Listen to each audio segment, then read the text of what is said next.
Over the past few weeks, we have introduced a new movie entitled Keeper of the Pinstripes, which is due to start production this spring. It is a film about Yankee legends, a famous room within the walls of this Yankee Stadium, and the transition of the spirit of the past to the new Yankee Stadium through the eyes of a young boy. As we move forward in 2009, we will bring you up close to the pertinent people in and behind the film. And today we start off with the actor turned director who will be calling the shots.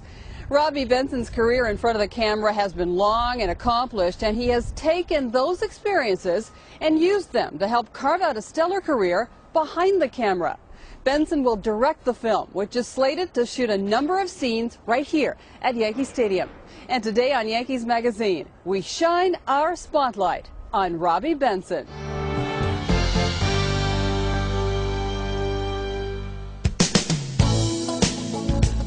Many people know of Robby Benson's distinguished acting career. He started at a young age and never looked back. My mom is just a wonderful actor, and she did a lot of theater. So growing up, when she would do theater, like the Red Barn Theater in Saugatuck, Michigan, there was always some part that I would try to be, and I would always be involved in stuff because there's a camaraderie. It's very, very much like sports.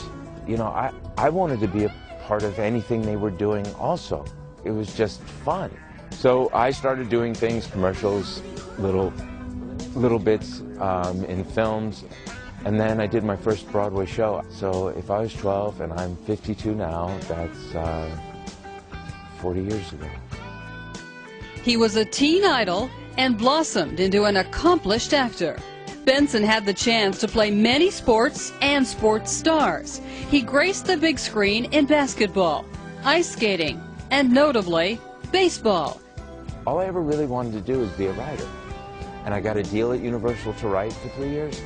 But my agents didn't want me to write. They wanted me to act because that's where young people made money. And so I kept acting and did Ice Castles, any sports movie. I loved basketball. I just started to become a real basketball player because in New York, you know, like I said, I mean, you play stickball, but if you want to play something organized, you play basketball. So I wrote One-on-One. I sent it to my dad, who's truly a remarkable writer. He looked at it and he said, "This needs work." And I said, "Will you help me?" And we sat down as father and son, and we co-wrote One-on-One, and we sold it to Warner Brothers as father and son. Growing up in the business and being a very vibrant young actor who loved basketball, was in a basketball movie, even in The Chosen, had to do my Mickey Mantle swing. If you ever watched The Chosen, and I could put that ball, when they threw the ball, they said, "Do you think you can hit it right at this little mark here?" And I said, "Are you kidding?" It is my Mickey Mantle swing. It's like when he would stand there and take his swing before he hit his home run. And I realized I was going to need open heart surgery, and I realized no one's going to want like a young man or a leading man in his, I was getting into my late 20s. No one's going to want me to act in anything, especially back then. A blessing to come from his journey through health problems was a new chapter in his successful career, that of a director. I started shooting anything I possibly could.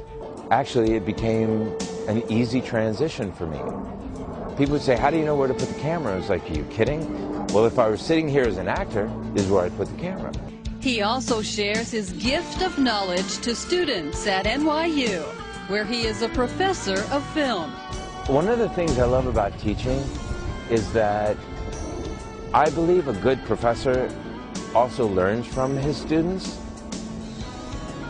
This is a learning experience for me. Benson is truly excited to be part of the Keeper of the Pinstripes project and can't wait to get started. I fell in love with it for so many reasons. And I thought, wow, this is really cool.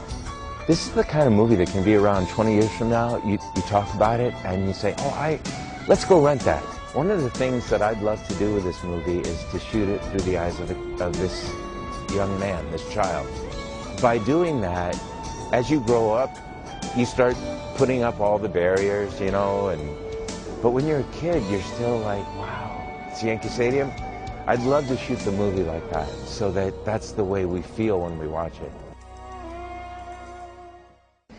We here at Yankees Magazine will be on the pulse of the latest details surrounding the film, so be sure to look for more involving the cast and production in upcoming editions of our program.